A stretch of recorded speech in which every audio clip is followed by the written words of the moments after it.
he says an interesting thing. He wants to talk about the Beis Din in our Mishnah, Rebbe. So he says, "Oh no, the Rebbe. I was one of the members of that Beis Din when they took account to make this decree. And as far as I can tell you, the Dimana Beresha, I was given the first chance to express my opinion. Now, why is this surprising? You know, we learn for sure from the Torah, we learn that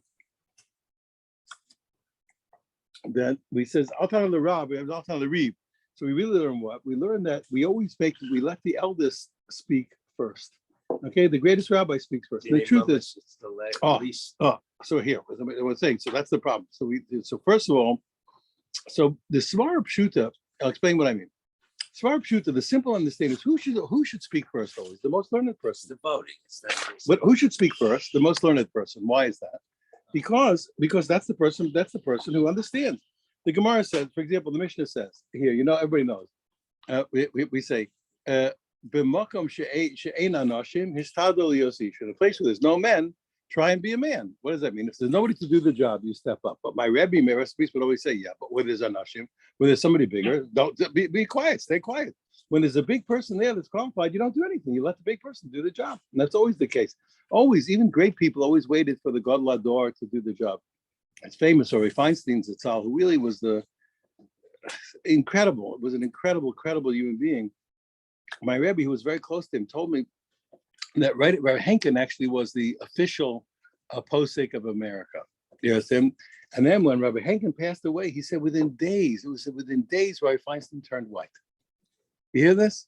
In days, over a period of days, the shortest time, when the yoke and the responsibility for the United States fell onto Rabbi Feinstein, he turned gray. In that short period of time, from the time that right after Rabbi Henkin passed away. But so what's the point? Rabbi Feinstein was a very great man, but there was another man that was in the place. When there's a big person there, you let the big person do the job. You don't do the job. We're quiet. We're nobody. When there's nobody around, so you step forward, you do the job. Now, so therefore, the simple svara should always be what we should always have. Who should speak first? Always the person who knows. We should let him speak, and we'll learn from what he says. That's all. Well, you're right. No reason why we shouldn't follow what he says. There's no problem. However, when it came to laws where a person's life can be taken away, the Torah decreed that we have to hear the speech of the smallest person first. We have to take the lesser opinions, unless the people will be fearful of contradicting the greater opinion. And the Torah wants us to do everything to save a person's life. But in other areas, we go back to the default. What's the default? The default is who should speak. The person who's most qualified, that's who should speak. We don't need to hear everybody's opinion. His opinion first. He should speak first. So Gemara says. He says.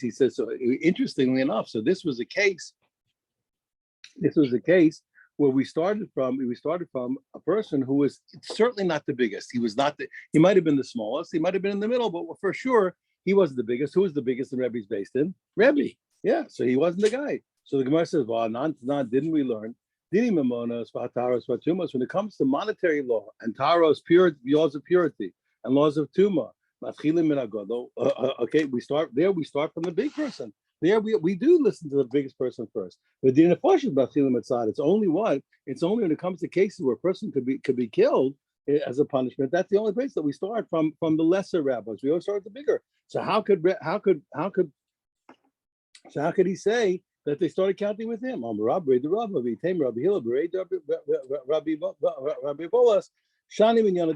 was different by Rabbi. Why? The kula minyanayu, okay, by Rabbi, he was makpid, okay, even by monetary law, etc.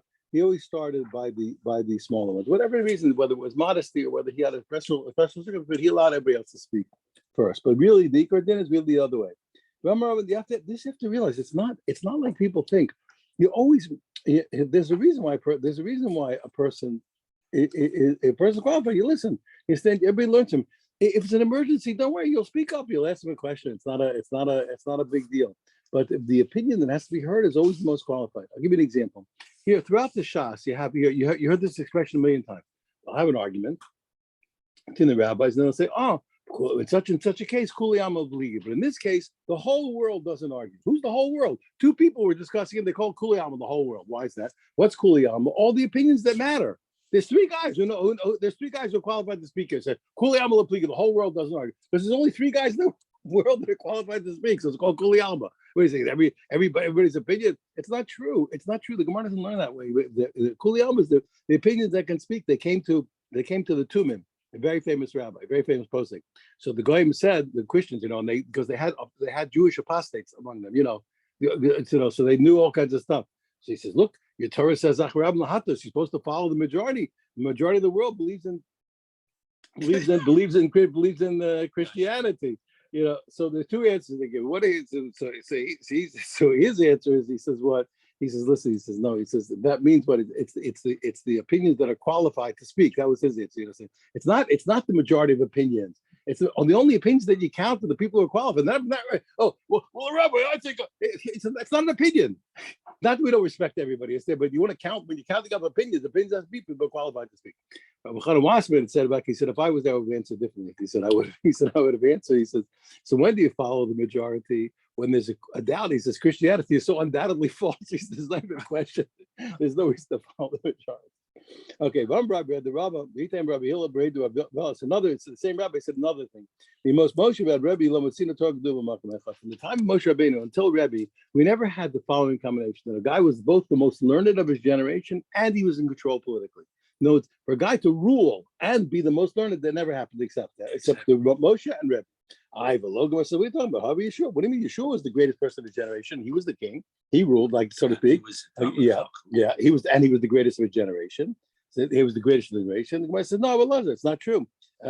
He says Elazar, Cohen was also his equal in learning. So he wasn't the singularly. He wasn't on the top of the heap. I have Elazar. I said, okay, wait. He says, pardon me. I said, how are Yeshua? So the Gemara says, what? Okay, so what are you going to do about, what about you do with Yeshua?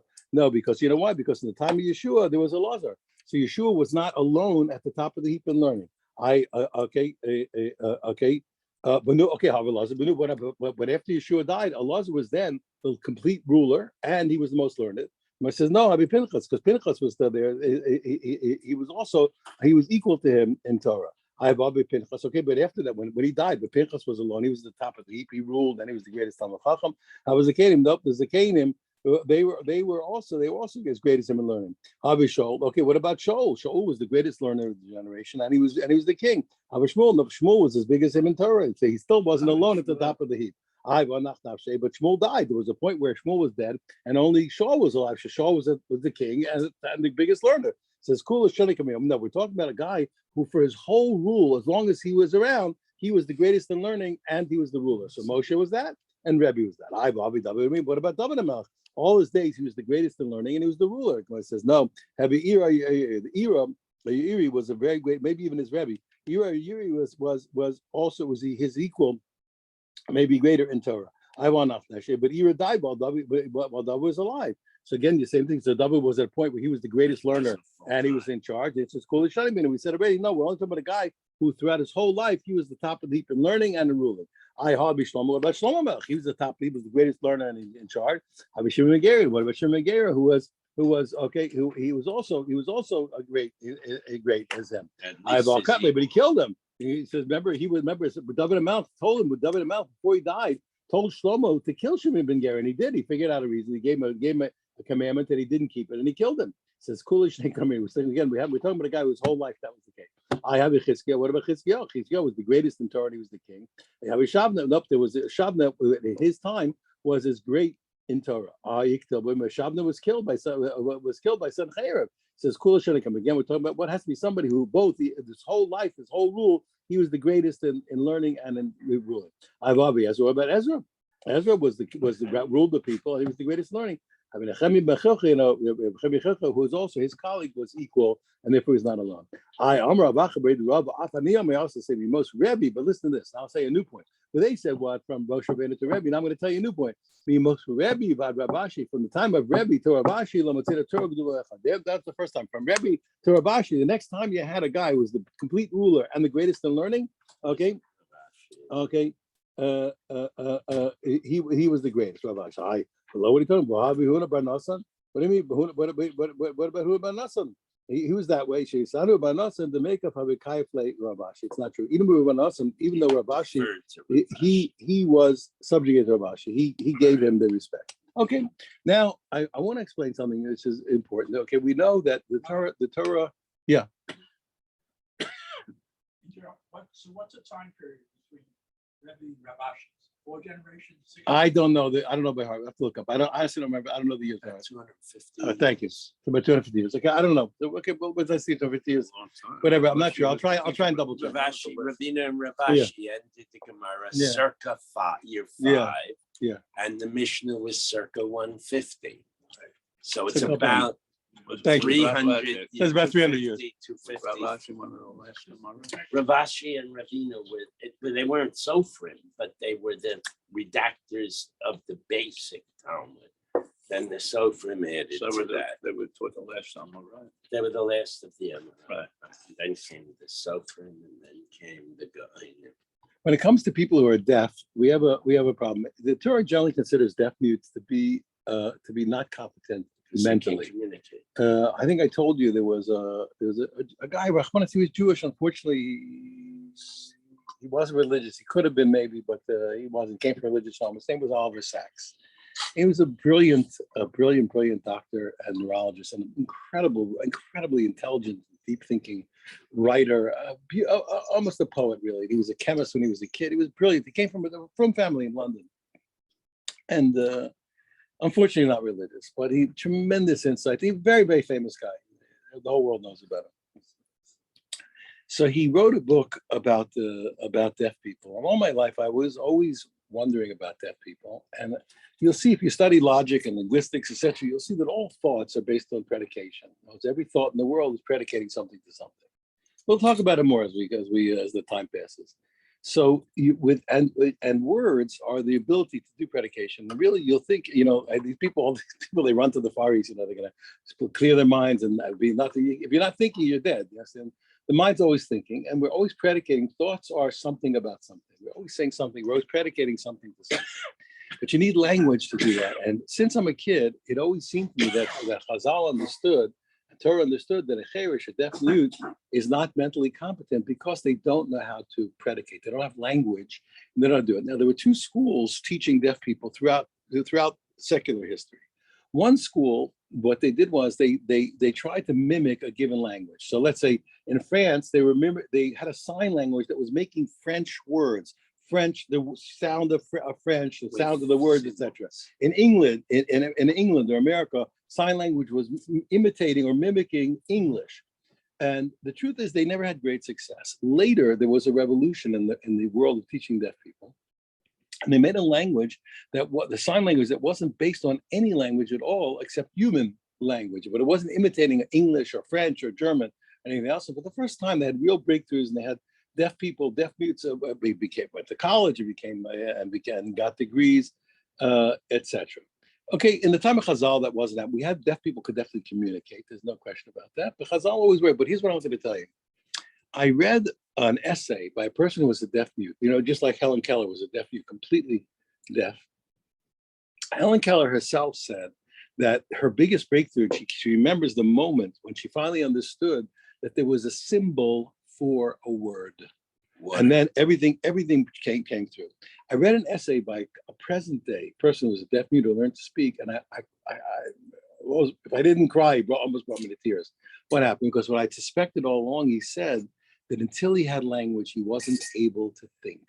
He wasn't able to make a predication of a thought. And I was first of all, I was just excited to read it, but also it was an affirmation of what I suspected according to Chazal. Halacha l'maisa today, you have to look, Rabbi. Maybe one time I'll have a special class. We'll talk about it. Rabbi Auerbach Zatzal, who was a giant of our generation. Auerbach has a lot of talking about the din of a cherish today is not the same because he can communicate as a cherish was in the past. We have different mitzias, so we can see it. You have I have cherishim who learn Gemara. I have cherishim who write essays. Actually, they have braille. They have braille keyboards. Yeah. They have braille keyboards. Yes.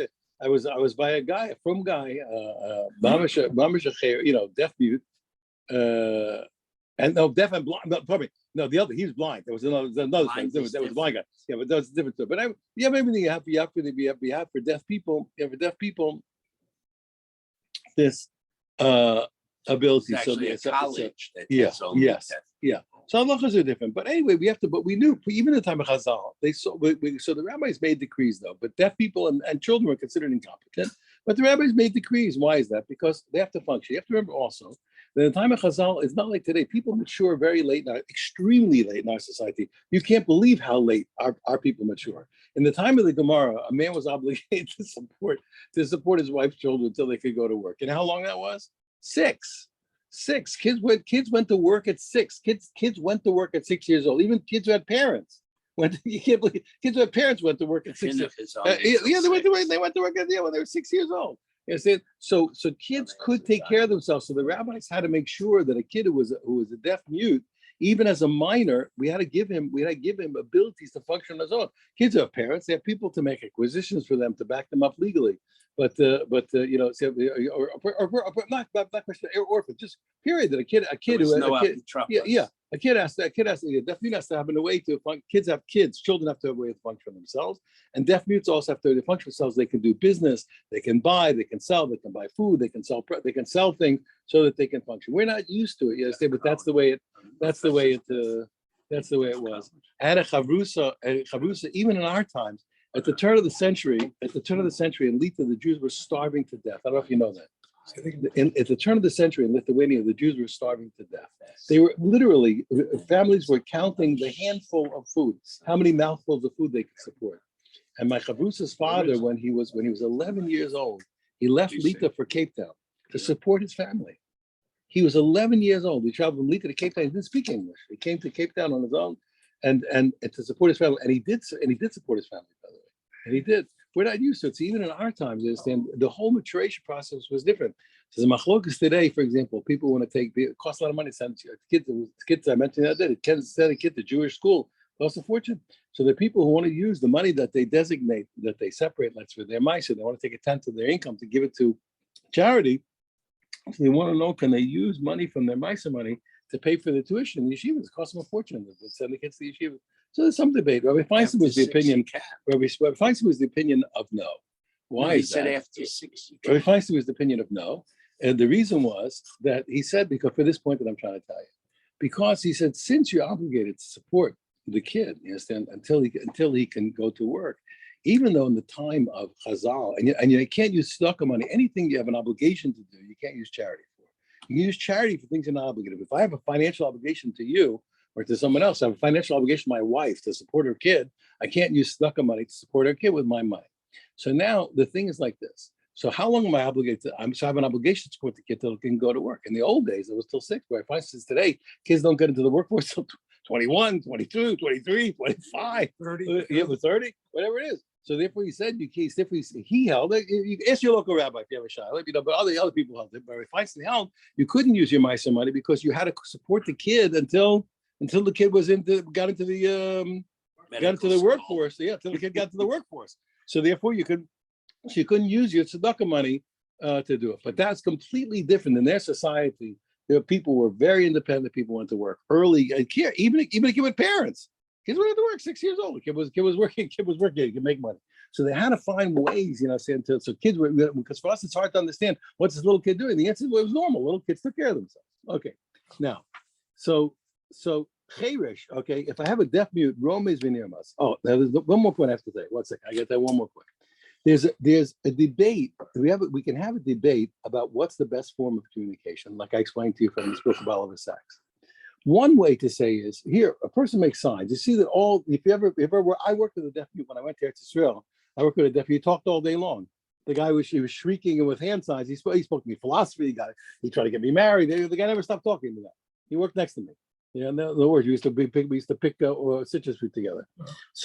So clearly, every cherish can communicate by signs and signals. Everybody knows. They wave their hands, and normal people who are not deaf mutes also communicate by hands.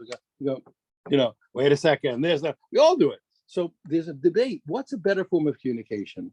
When the deaf mute uses hand signals or body signals, or when the deaf mute tries to use his mouth as if he could speak. So on one hand, you can say that it's better because it's closer to what? It's closer to normal. Another place it's worse because it's a bad job. In other words, a deaf mute does an excellent job at what? At communicating by bodily signals, but imitating speech, you understand, it's usually a bad job. On the one hand, it's superior because why? Because it is closer to normal. The other, it's inferior because it's a bad job at a better form of communication. You see what I'm saying? Certainly, verbal communication is better than physical, but he's doing a bad job at it. So you're going to see in a moment we can have a debate. It's almost impossible for untrained people to read his lips. So we're going to see in a second. We're going to see a debate whether which one is greater. Okay, let's take a look. Okay, we paskin, but we have a debate. Let's take a look. So it says the halach is the rabbis decreed that even though a cherish can't speak, we can rely on him for rabbinic purposes. We rely on his if he uses bodily signals to speak to us or to be spoken to. It says no. He says that we not only can we rely on his bodily signals, we can even rely on his attempts to use his mouth to communicate. But metaltalin. All this is only where what? Only by metaltalin. Why is that? Because that's all they need. Since they only need to subsist, that's as much as the rabbis have to decree. When it comes to real acquisitions of land, etc., we don't. But when it comes to metaltalin, just enough to have to trade for daily trading, we do it for movables. No. And the same thing, so that's a deaf mute. And also with children, the same thing. Their buying and selling is considered good, okay? The metaltalin or get only by movables because that's all they need. By chattels, by movables, that's what they need. Rav Nachman. So Rav Nachman said a very important statement. Now you're going to see what I said. All my introductions will now make sense. You know, there once was a kid in Yerushalayim. The Yerushalmi kids were always the smartest kids in the world. So a kid in Yerushalayim, it's early in the morning, and a guest comes. He has to speak to his father. He says, "My father will be out in a minute." So the guest politely says, "So what'd you have for breakfast?" So the kid says, "Bread and then his father came out. So out of respect, he shut up. Years later, the same guy came back. Like 10 years later, you open the kid looks up. He says, "With butter." You have to pay attention to my introductions when you hit the place in the Gemara. Rav Nachman machlokas b'metaltalin. The whole machlokas between the rabbis and Ben Beseira about whether we can use his attempts to use his mouth and rely on them or not. The whole machlokas is only by metaltalin, only by movables. When it comes to getting divorced, definitely a deaf mute can get married and divorced midrabbanan, okay, rabbinically, just like he can marry rabbinically, he can divorce rabbinically. Everyone agrees. When it comes to marriage and divorce, he cannot use speaking. He can only use what? When it comes to getting divorced, he can only use signals and bodily signals, and he cannot use what? He cannot use his mouth. So the Gemara says, "Watch, this is what I just taught you." Pshita, the Gemara said, "Wait a minute, that's obvious." The metaltalin, he says, metaltalin tonight. It said metaltalin. It said it. So what's the point? It's obviously so. It said you can only rely on them for metaltalin, so you can't rely on them for gittin. He says, no, you're making a mistake. Now remember what I taught you a week ago. Remember I taught you everywhere in the Gemara. What do we say? If a guy says only, what do you say? Come on, even. If a guy says even, you say, come on. This is an important lesson. Remember I taught you last week. If a guy says only, you say even. He says even, you say only. No, get ready. Mao de tema, get ready. Here it is. Here's another. Yeah. Mao de tema, what you're gonna say? After metaltalin. I thought they would be saying what? When he said when he said metaltalin, it's not only metaltalin, only chattels. Even not only. Listen to this. Okay, listen to this. Not only gittin can he use his mouth to speak. Listen to this. But even what? Even which is all the rabbinic. Even chattels, which he may have acquired from the Torah, he may have gotten as an inheritance, and it's a Torah acquisition. Not only can he use his mouth to undo a rabbinic marriage, he can even use his mouth to what? To acquire or get rid of what? A chattels that he owns from the Torah that he got as an inheritance. Even. So you said what only? We say no, even. Not only. You said only by metaltalin. He said no. Not only is it good by getting, which is less, it's even good by metaltalin, which is more. You hear this? Don't forget this trick. I'm telling you, you'll love me later. You'll see. Don't forget this trick. Don't forget this trick. It's worth $1 million. It's worth millions. I'm telling you. Okay, Kamash. So since I might have thought that what? I might have thought that using that his speech is better, is more effective for a cheresh. Kamash comes to tell me no, it's not more effective. It's not more effective. You meant what is it's less. It is specific. Okay, good. Okay, now. Okay, let's continue. Let us continue. Some people learn like this way. He said, Nachman, just like your argument by metalton, the same argument by metalton, we have the same argument by Gittin, whether the Tanakama holds that he can't use his mouth and the Bembeser holds he can. I'm not metalton. How can you tell me? Did he argue? Didn't Bembeser say explicitly only by chattels and obviously not by Gittin? Says aim again because he'd say what? Because I might think what af metalton. I might have thought even metalton goes without saying by Gittin, which is rabbinic for a deaf mute, that he can use his mouth, and he can even use his mouth for metalton. No, this is the only metalton, and we don't say that it's better. Okay. Now we said furthermore in the Mishnah, we said that when it comes to kids, their buying is buying and their selling is selling, but only by chattels. At what age? Okay, now we're going to see. Okay, Mechve Rabbi Yehuda, Rabbi Yitzchak. So Rabbi Yehuda pointed to his kid. Rabbi Yehuda, he said, "What? Yeah, 6 or 7 years old. 6 for girls, 7 for boys. 6 or 7 years old.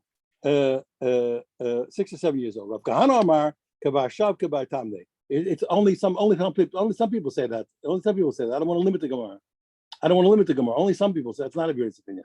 That's not everybody's opinion. So, you should know in general, when I read to you, I try to give you the most fundamental reading according to Rashi. And I only when, if I'm stuck against the wall, I explain otherwise. And I want to tell you why I do that. What time is it? What time is that? It's your clock right there. Okay, we're fine. Listen to this. I have to tell you something. Listen to this. I got to tell you something. When I was a kid, there was a commentary, and I'm not knocking. There was a commentary in Mishnah that was become very popular by Kahati. All of a sudden, Kahati. But there were some rabbis like it, and I'm not involved in the argument. But everybody said, so people were saying to me when I was a kid, oh, without the Kahati, you can't understand the Mishnah. You can't understand the Mishnah. So I don't know, huh? He's good though. Yeah, I'm not. That's wonderful. I have no comment. I'm not. They said you can't understand the Mishnah. So I looked. I said, "What's going on?" So when I was a kid, I was in a Mishnah club. What was the Mishnah club? That you every month you had to learn your Mishnah. So if you didn't have to stay fine. I lived in Eretz Yisrael and I was in yeshiva. Money was very valuable, and it was a very very stiff fine. If you didn't finish your Mishnah for the month, you paid a very big fine. So every Erev Rosh Chodesh, I was up all night. The night before Rosh Chodesh, I was up all night. I was finishing my Mishnah, so I shouldn't have to pay the fine. I shouldn't have to pay the money. It helped me, huh? It was good. It was a good idea. It helped me. Anyway, at that time, I decided to test, and I saw, they're all complaining, from the Bartanura, you can't understand the Mishnah. So I decided to test it, and what I found out was like this. You're right, that at any given Mishnah, if you pull a Mishnah out of the hat, and you just look at the Mishnah with the Bartanura, there's a good chance you won't really understand why. Because the Bartanura has already explained a lot of these points previously in the Masechta leading up to it. But if you read the Bartanura from straight all the time, you'll always have enough to understand the Mishnah. So after many Masechtas of understanding according to the Bartanura, later I'll tell you about the different commentaries of Mishnah. I have a lot it's okay, I have plenty of time, I'm fine. It's fine. My job is to teach. I want to teach. I want to explain things to people. So I'll explain to you, the commentaries of Mishnah are different. They're not the same. They all do different jobs, and I want to talk about it. Not today, another time. In any case, so once I realized that they were wrong when it came to the Bartanura, I started to wonder, what about Rashi? So I started when I was learning Gemara, I would always work very hard to understand everything according to Rashi. And I found that if you always follow the Rashi from beginning to end, you'll always be able to explain everything on the page. Not things that are not on the page. Oh, what happens if this and that? That's not on the page. But if you read the Rashi carefully, you'll be able to explain the entire page. And you'll see that often Tosfos will say something different, and really Rashi doesn't agree. So when I was much younger, when I was a kid, so I had a whole plan to help my family, etc. So periodically I'd have to substitute for the Daf Yomi. I didn't really do the Daf Yomi. I used to substitute for the Daf Yomi. So I would, each year when I would go wait to substitute for the Daf Yomi, so I'd get a new group, and always the same thing would happen. I would be teaching the Daf Yomi, then I would say, and there's a little bit of a problem here. According to Rashi, what do we say about this and that? They said, oh, Tosas answers that question. I said, yes, that's what Tosas said, but we have to know what Rashi said. He said, what do you mean? Rashi said just like Tosas said. No, if Rashi would have said like Tosas, Rashi would have said what Tosas said. Rashi would have said what Tosas said. Must be what Rashi must be Rashi solved it a different way. So they'd always be shocked. But after a couple of days, I would show them from the Rashi itself, you can see differently. So my point is, so I always explain as close as whatever Rashi tells me, I say. When he doesn't, I don't unless I'm forced to. That's what I want to try to explain to you. So I generally, when I'm teaching you, I don't take single opinions unless I'm mamish, can't breathe. Impossible situation. But I try always my best to say the way Rashi says. That's what I'm usually giving you. So Rav Kahana Amar, okay, so Rav Kahana said, Kavar Shav Kavar Tambe. Rav Kahana says it's set like 7 or 8. Okay, but Masnisa Tana Kavar Tesha Kavar Esa, maybe 9, 10, depending. Below pligi, and all these different opinions are not arguing. Called Chad B'Chad L'Fi Korpe. Each one of these opinions, secondly, they're talking about the given child. You can see, or you see where they're, if they're sharp or not. Kids don't develop at the same age. Some kids are very sharp at a young age. Some kids are sharp at older age. And by the way, a lot of the kids who only become sharp older are much smarter. Mark my words. A lot of the kids who don't show talent until later are much smarter. Because God knows. okay. God knows. But I've seen it so many times, it's ridiculous. I've seen it so many times. The kids who look like a lot of times the kids who look like the superstars, they're not. They fade. A lot of the guys who took their time and came up, they become the superstars. Because they learned how to learn. Yeah, everything. There's all kinds of how to work. Yeah, there's all kinds of reasons. But time of my what's the reason? What's the reason that the rabbis only said that they only gave a minor legal value when it came to chattels? Because they just wanted to give him enough to live. They didn't want to get him into land sales and all those things. Just that they want to be able to function, to buy and sell, and to be able to take care of his daily needs. All right, now these are psukim. Okay, so now once we had a name in the name of Rabbi Yaakov, so we're going to bring another thing the same name, which apparently at first glance doesn't relate. So the person is in charge of the wardrobe. Take out garments for all the people who serve the Baal. Now, the word mitocha, I translated as wardrobe, which is really almost modern. But the question is, what does it really mean? That's a funny word. So, my meltacha, what does that word mean? Amar Abba Bar Yaakov, Amar Rabbi Yochanan, Devar hanimla v'nimtach. Miltacha means something that can be rubbed and stretched out. What does that mean? That's talking about linen. That's linen. Yatar of Dimi Rabbi Yochanan. Shiger Lu Bunyam Ben Nunyam, okay, a very rich Jewish person, the Rebbe. So he sent a message to Rebbe, and he said to him that we're talking about there are 4 different types of fine linen: Sivni v'chomas, silsila omomala. Sivni v'chomas. These first 2 types, okay, are so fine, okay. So therefore, they're so fine that if you take even a large garment and fold it, kamguza or pagalamguza, only come to like a nut and a half. You understand why? Because it's such a fine silk, it's such a fine linen, it's so skinny. You fold it up, it doesn't take up any space when you fold it. Okay, salsala or malala. There's other types of these 2 types of fine linen. Kepistigo palge de piscato. They'll be a little bigger. It's going to come up like an acorn, a nut, a bigger nut, which is 1 and a half. Okay, my melmala. What is that melmala again? It's an onomatopoeia. It's a word that like a pun. It's something that can be rubbed and stretched out. But ta'uson ad kamar says, okay, now if you gave kids the right to buy and sell, so once you're buying and selling, there are rules in the market. If a person overpays or underpays a 6, so the transaction is canceled. If a person overpays or underpays less than a 6, then it's fine. If a person overpays or underpays exactly a 6, the transaction is valid, but he has to pay back the over or the under. So what's the rule with kids? Do the rules of over and under apply to kids? Rabbi Yochanan, Rabbi Zera, the same rules of up to a 6, just like a grown person. The same rule applies like a kid. Okay, baya. Okay, nasamai. What was the rule? Okay, you gave right to buy and sell to a kid. What's the rule by a kid's gift? Okay, Rabbi Yehuda Amar, he says, hey matana. So he said the gift of a child is not a gift. Okay, it's gift is a gift. Now again, let's just slow down.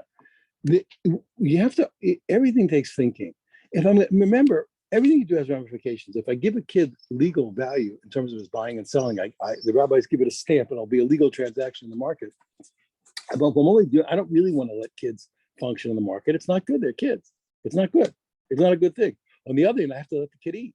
So what do I do about gifts? So gifts are a funny thing, as you all know, even up to our modern society. On the one hand, gifts seem to be super business. What's the word? Super above and beyond business. On the other hand, everybody who's ever done business knows that gifts are business. My goodness. In fact, there are a million businesses that are about the gifts that businesses give. You know what I'm talking about? There are a billion businesses that make the gifts that businesses give out. Pens with your name on it, calendars with your name on it, little chocolates, etc., etc. You know, go to the hotel, it's got a little Hilton chocolate. Gifts is business. Yeah, it's a business. It's a favorite business.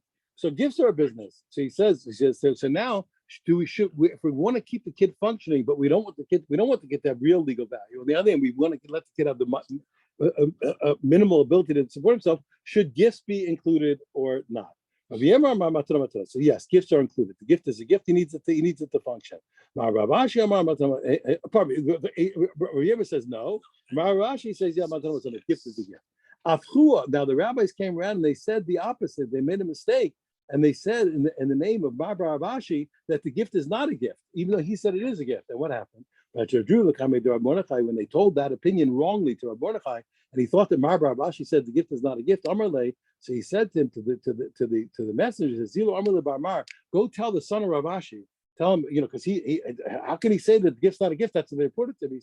He says, didn't it happen? I know it's a fact. When your father, the master of Ashi, was standing Chad Kari Ara with 1 foot on the ground, the Chad Kari Adaga, and 1 foot on the step that he was on his way up to the base medrash while he was standing still. And we said to him, what's the rule of a gift of a child? Do we give him the value or not? And he said to him, he said the gift is a gift. Now the truth is that the son said the same thing too, but they had reported it wrong. Okay, regard not only a gift if he's dying, which is a gift, even if he's fine, the gift is a gift. Whether it's a lot or a little. The truth is that he really held both. Now, we're going to talk about things that were made for the sake of keeping peace among people. People have all kinds of things. People argue, and there's kavod, and especially as people age, you should know, even little kids also are not in the kavod, but different ways. But certainly as people age, kavod becomes a gigantic issue. In fact, a lot of people who never went to kavod in their life, when they're finally older, they finally get into it. It happens to everybody. As the time passes, you age, you want a little respect, but Daki Shalom is a way to which we have to keep peace. We know that people want what they want. It's hard. So they said, well, in order to keep peace among the Jews, when Kohen Rishon, always we have the Kohen reads first to the Torah, Vachav a Levi after Levi, Vachav Yisrael after Yisrael. Why is that? Because it's set now. We never decide. Always Kohen first, Levi second, Yisrael third, and I don't care what happens. And that will at least nobody can argue about it. Okay, no matter what you think. Listen, I go first because I'm a Kohen. That's all. Now among the Kohanim, we have to argue, but believe me, but we see once it's in order, we already say, listen, it's not up to you. We follow a rule. You see? And there's a famous thing. My Rebbe's Rebbe, may rest in peace, said something very interesting. You see that nobody wants to be selfish. You don't want to be selfish. So how can you ever do anything for yourself? If you don't want to be selfish, how can you take care of yourself? How can you do it? So the answer is, he said, my Rebbe says the same thing as this. It has to do with the din kadima. The Torah gives rules of precedence. Kohen comes before a lady, then goes Yisrael, Tamil Chacham first, the father first, etc. The Torah has rules called din kadima. What comes first? He said, so if you want to take care of yourself and not be selfish, he said, do it as a din kadima. The Torah, Hashem said, listen, Hashem said, Ushmartem you have to take care of your health. It's none of your business. I didn't ask your opinion. You had go eat your food and go to sleep like you're supposed to. My Rebbe trains us like soldiers. He didn't ask. When I learned by my Rebbe, he made us go to sleep. He said, sleep, I need your energy later. He said, I didn't ask you, eat, I need your energy. I didn't ask you if you want to eat. So if you take care of yourself, because that's the law, you understand, then you don't take care of yourself selfishly. You hear the difference? You go to God, none of your business. Go to sleep because you have to do mitzvahs. Stop it. Nobody asks your opinion. Go to sleep. Nobody asks your opinion. Eat your food. And I'm just teasing you. I'm saying, so you do this, the din kadima, so now you can take care of your needs, and it's not selfish. That's what God made you do. The same thing over here. Once we see that there's an order, there's a commandment, people don't fight. Okay, people be okay, that's the rule. The coin comes first. Let it come first. I'm sorry, that's the rule. That's what we always do. No favorites. Okay, and furthermore, Marvin Bias Yasha, a similar rule. You know that if people live in one courtyard and all the houses come around that's surrounded by a wall, so really the whole courtyard is a private domain. According to the Torah, everybody can carry in and out from the courtyard to the house and the house to the courtyard. But the rabbis were worried about it because it looks like people are going from a private domain to a public, because the courtyard is still where everybody goes, and people are going to eventually come to carry from a private domain to a public domain.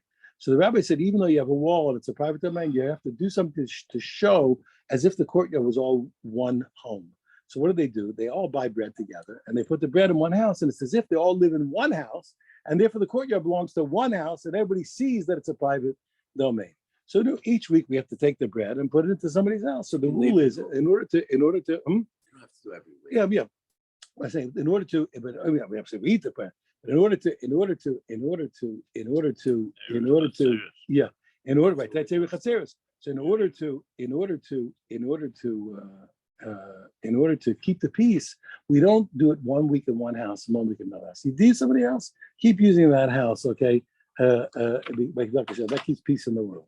Furthermore, another thing that's to keep peace in the world.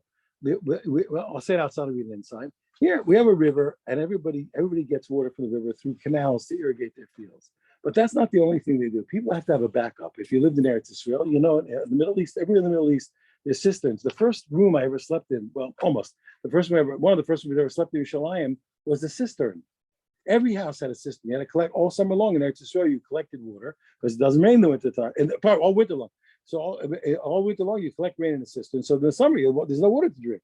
So every house had a cistern. The first house I stayed in Yerushalayim, I slept in a cistern.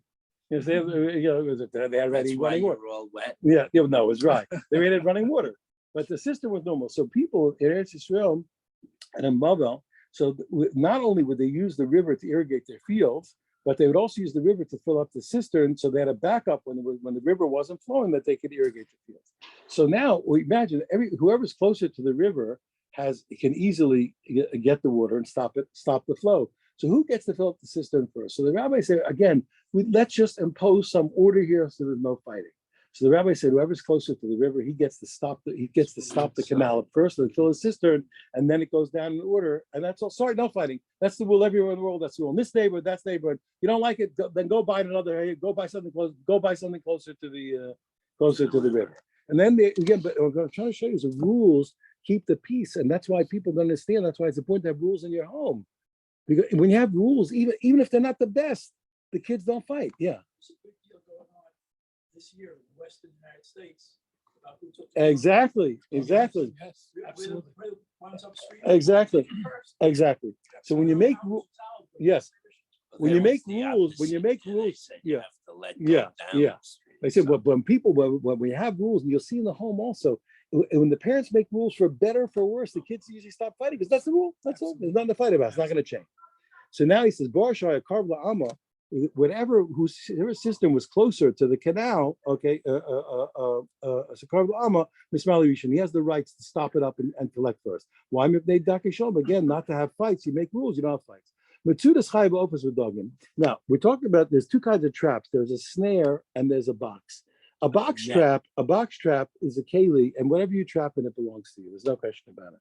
But snares like spring traps or rope traps, etc., which don't contain the prey, you might have got there first, but you haven't made a kinyan on it. You didn't pick it up, and you don't have a utensil that acquired it for you. Matsudas Chayv also Dogim. When it comes to all these various types of snares for wild animals and birds and fish, okay,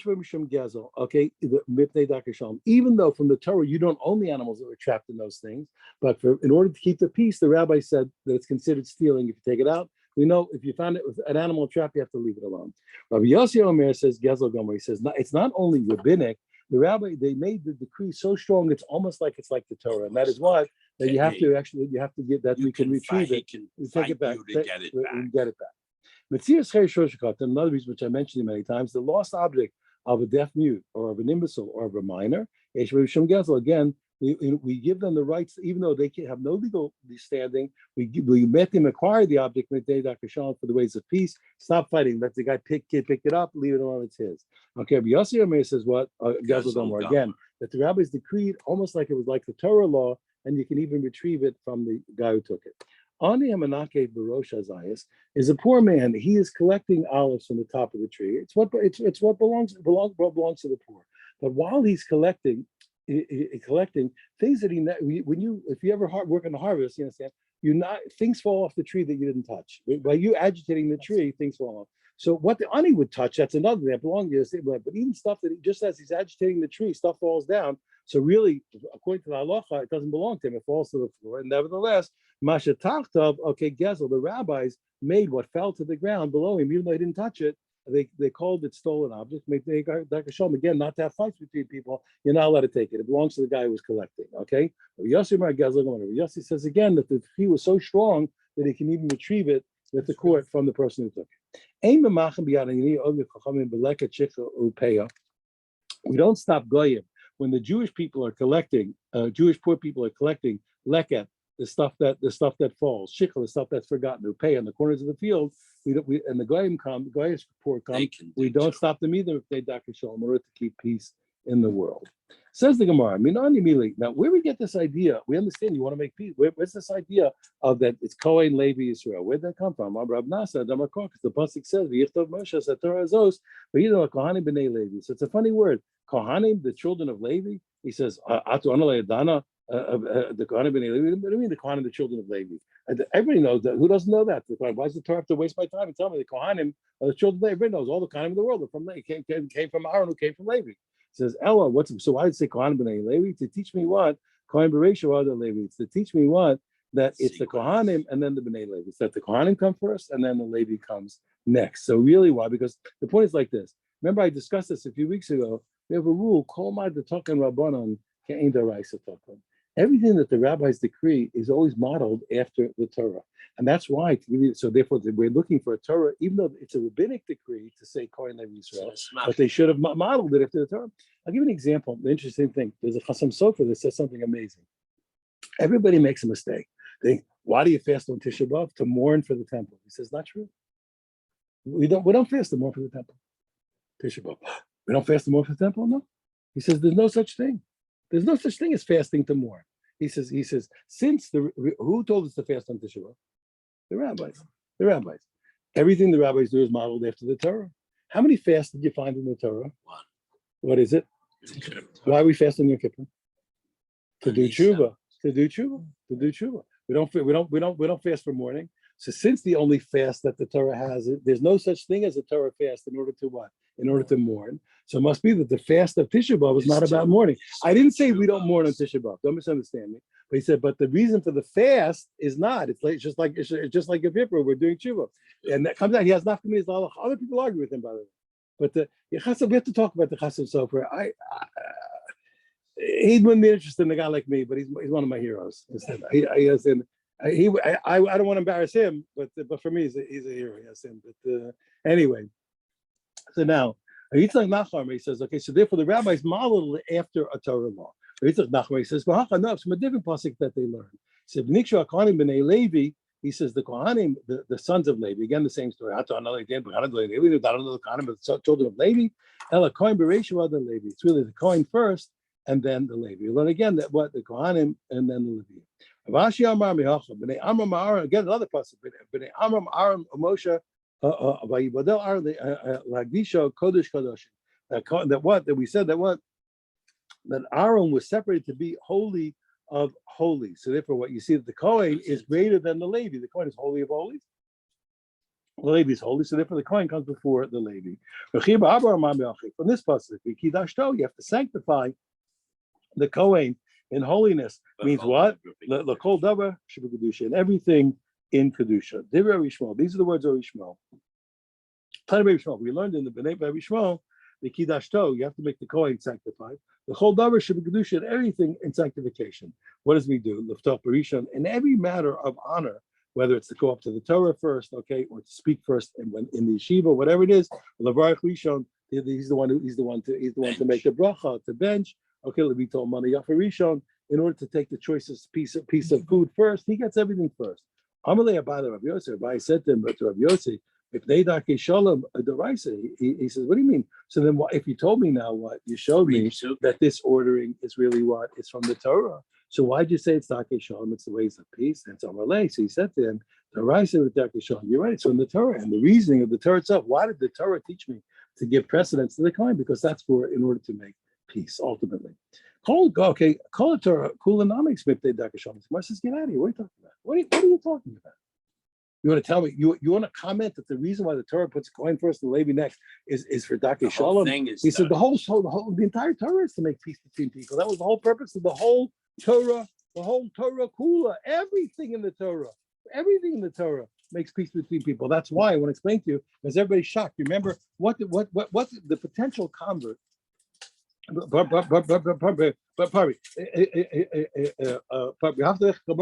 What did Rabbi Kiva say? Love your neighbor like yourself. What did Rabbi Kiva say? So everybody says, "Oh, that's only that." Well, it's a klal gadol between man and his friend, but not between man and God. Of course not. He meant everybody. I disagree with them. I disagree with people who say that. They say it. I disagree with them. He said it's a klal gadol with Torah, and every single thing you do in the Torah, including tefillin, and including trumas and maisros and karbanos, everything you do makes takashon between people. When you put in tefillin, you're going to be a better person toward your neighbor, and when you keep kosher, you're going to be a better person toward your neighbor. When you bring sacrifices, everything. I disagree with what they say. I disagree with them. It's called gadol and the whole Torah kula. Loving your neighbor like yourself. You're going to keep the whole Torah, everything, including the rices. Okay, so now he says the whole Torah is to make peace. The chesiv is written like I quoted you the other day. It's ways of pleasantness. The chol nesiv shalom and all its paths of peace. Here's what he meant to say. Okay, it's like we learn what Rava Bar Nachmani taught us. He was my Rebbe taught us. He said the Tanya, because we learn. I'm going to show you what we meant, that this is Dake Shalom. If two people they used to share. We don't do it today. Two guys, you got lunch together. Two guys lunch together. They be eating from the same plate. So what if one guy stops to take a drink? It's courtesy that the other guy stops eating. The other, you stop. Hey, you gobble it up. If he stops, you stop for a minute, let him take a drink, and then you continue eating together to divvy it up. Yeah, shlosha. But if let's say three people are eating together, three people eating together. So then, okay, then then Now, if one guy stops to drink, the two don't have to stop for one. One will stop for one, but two don't stop for one. How about Seya? The guy who pushes out the chila. Whoever has the honor of breaking the bread, he's the person who starts to take the condiments to put onto his bread. Being bought covered the rabbi, but if he wants to, and he wants to give cover, even though he was the one who broke the bread, he wants to give cover to his rabbi or somebody greater than him. Okay, they can let the other person take it first.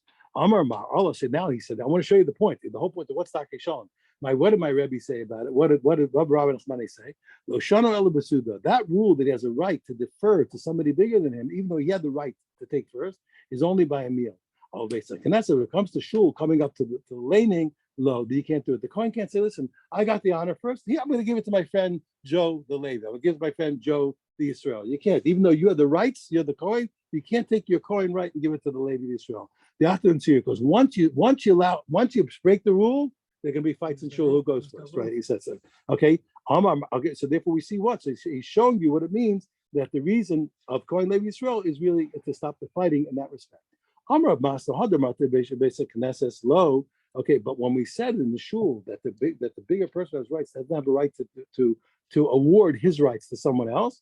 That's only in Shabbos and Yom Tov. By them, they got a big crowd Shabbos and Yom Tov. The shlichei rabbin, but then you had a lot of people in shul. B'shem v'chamishi, but Monday and Thursday they didn't get a big crowd anymore. Okay, low. Then even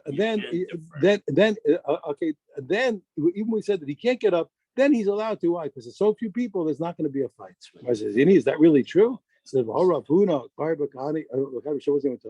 it really true that you can't defer? Here, Rav Huna, who was not a Kohen, he was Israel, and yet we saw that he read first, even on Shabbos and Yom Tov. Says Shani Rav Huna, Dafil Rabbi Yasi, Hane Chashiv Eretz Israel. No, he was different.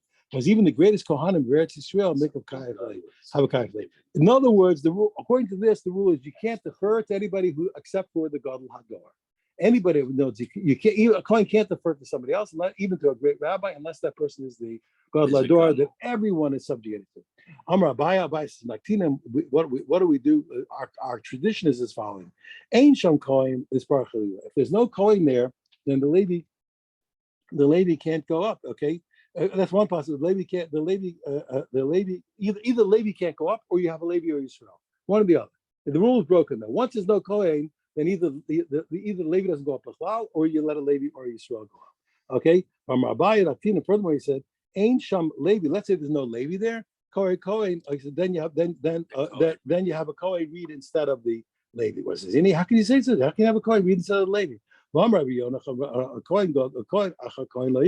don't let one Kohen read after another. How can you tell me if there's no Levi, you let a Kohen read? How can you bring up one Kohen after another? Didn't we learn you're not allowed to have to agree to one after the other? If you let a Kohen read after a Kohen, everybody's going to think that the first Kohen was found to be not a Kohen. So I don't let a Kohen read after a Kohen because people are going to think the wrong thing about the first Kohen. And a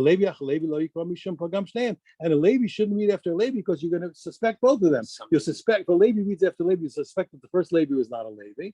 Okay, and you will see in a minute. You'll suspect the Levi. The second Levi is also not a Levi. That he's puzzled. Why is that? Okay, about a Kohen. He said, no, when I said to you that a Kohen should read, I meant the same Kohen should read twice, not one Kohen after another. The same Kohen should read twice. Now, Masha Levi, Levi. Well, that's one question. We'll do in a minute. Why did you consider when a Levi read after Levi, you were afraid for both of the?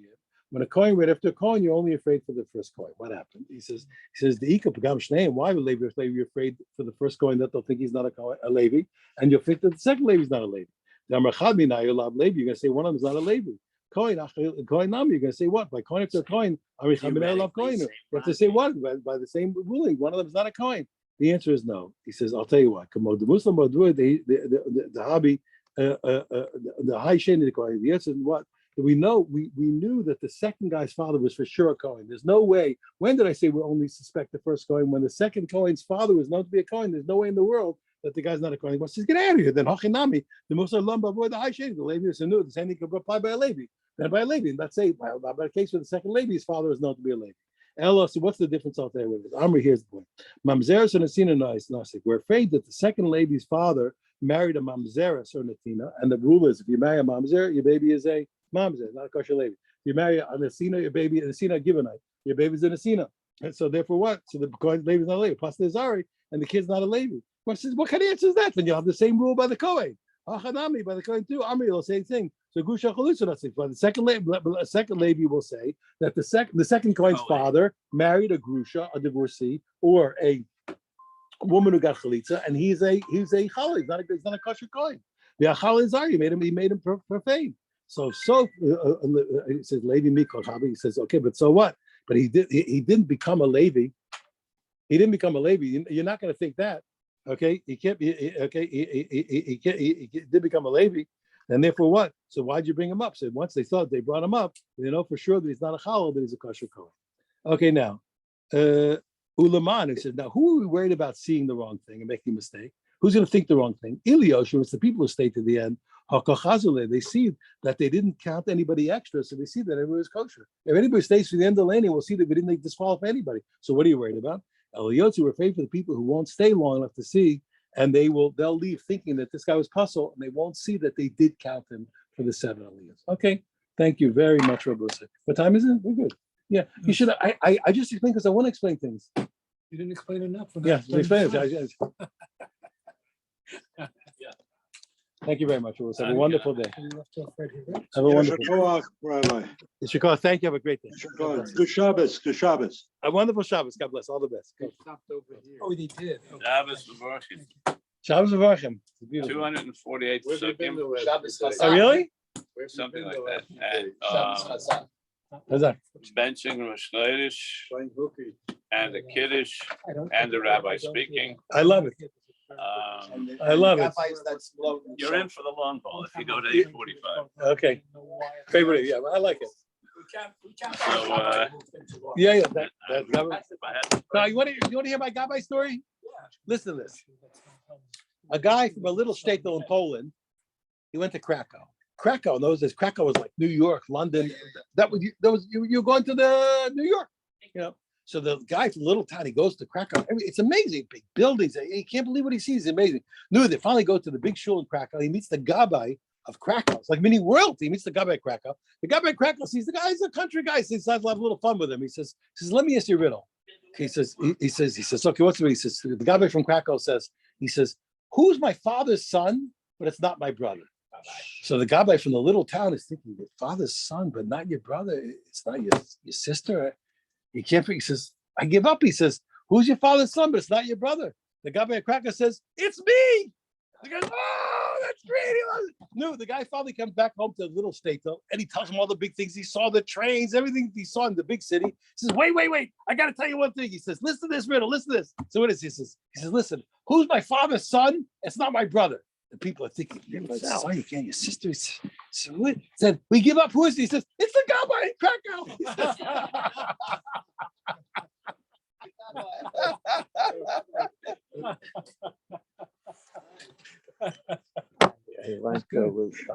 Again, Rabbi, wonderful, wonderful. Good stories. Have a good Shabbos. Be well. Good Shabbos, Bob. Good Shabbos. Bye-bye. Cousin Tasha.